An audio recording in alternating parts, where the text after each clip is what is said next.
and welcome to the Power Zone podcast for the week of May 18th, 2017. We got a lot to cover in the world of sports, where it looks like the Cleveland Cavaliers and the Golden State Warriors are primed for an NBA Finals rematch.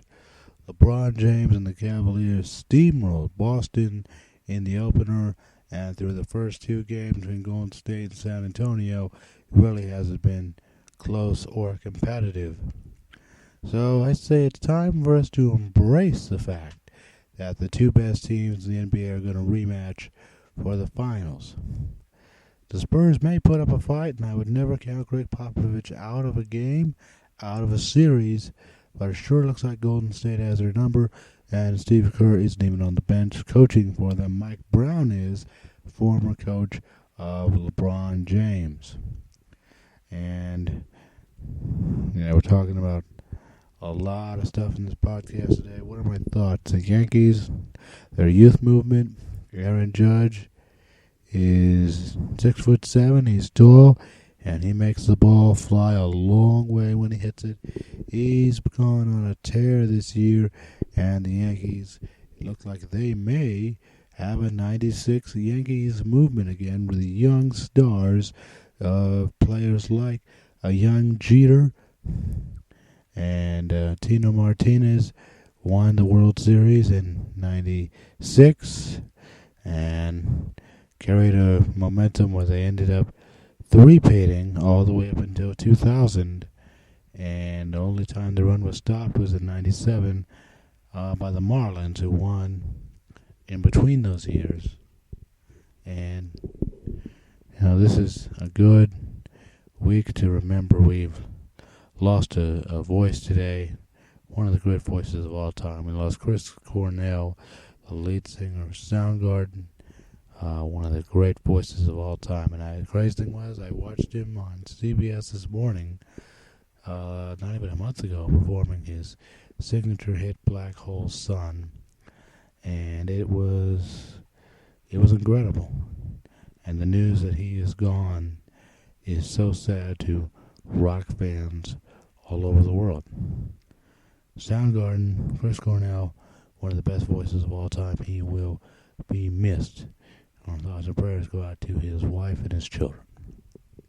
And let's embrace the fact that Golden State and Cleveland are going to meet in the NBA Finals.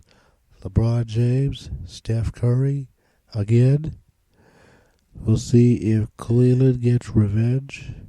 We'll see if Golden State gets revenge for losing Game 7. Cleveland won their first sports championship since 1964, since the Browns won in 64, with LeBron James winning. And I always had a feeling, and if you watch Cleveland Cavalier basketball, if you watch LeBron James, you always got a feeling that he was going to be the guy who was eventually going to get Cleveland over that hump and win the championship. And when he left, it felt like Cleveland would never get over that hump once he left. But then when he came back, and then when they ended up competing against Golden State and winning the seventh game of the NBA Finals, what an unbelievable moment, not just for the Cavalier fans, but for the city of Cleveland, which has experienced so much heartbreak in the sports world. The Browns have failed them. The Indians have failed them. It's pretty insane. And the Cavaliers failed them many times before, but LeBron finally got it done. What was predicted of him to do since the hometown Cavaliers drafted him out of high school in 2003, his rookie season, 2004. And it seems like even though he's played a lot of postseason games, I'm starting to wonder, is LeBron James starting to slow down? It's an interesting question.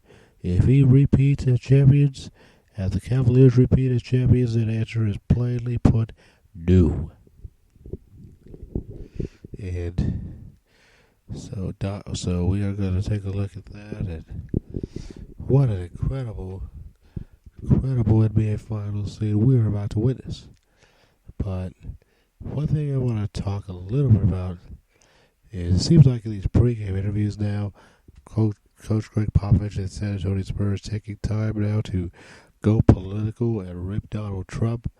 I'm all for coaches, players, just anybody speaking out of politics, but I mean, it's kind of insane when an NBA coach, I know he and Steve Kerr, active Trump bashers in the NBA, are taking time out of pregame interviews with them, talking about what their strategy is to beat the Warriors. Maybe spend more time on that, less time on bashing the President of the United States. And that's what I'm going to say there. So we're approaching the 6-minute mark. I always try to keep these little bites short.